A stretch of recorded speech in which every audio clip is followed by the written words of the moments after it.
Gaurko honetan gure asmoa da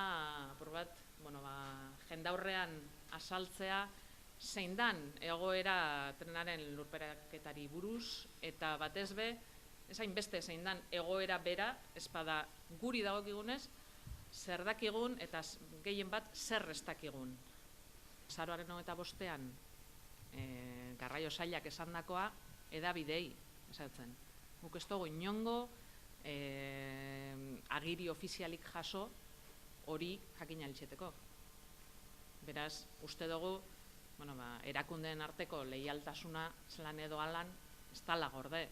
Baina hori ez da momentu honetan azpimarratzen dugun gauzarik garrantzitsuena, ez da gitxi hau bez.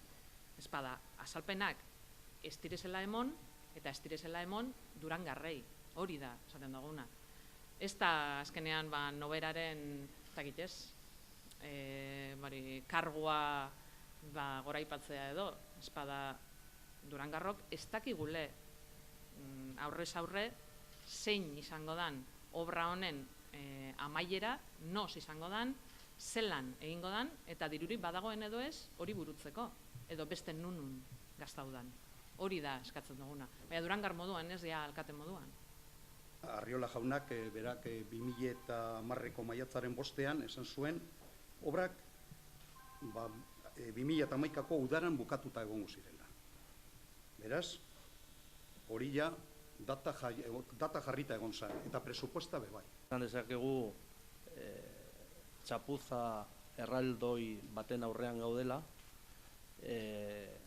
Durangoko lurperatzearena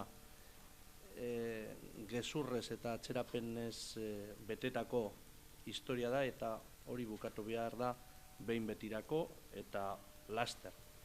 Zergatik, edo zer eskatzen diogu Eusko Jaurlaritzari eta espreski Arriola sailburuari utz dezala Durango eta oro har Bizkaiaren kontra ezarri duen zigorra bere garraio politika, eta eskatzen diogu lehenbailen az dezatela lanak eta inbertsioak lurperatze urte honetan martxan jartzeko.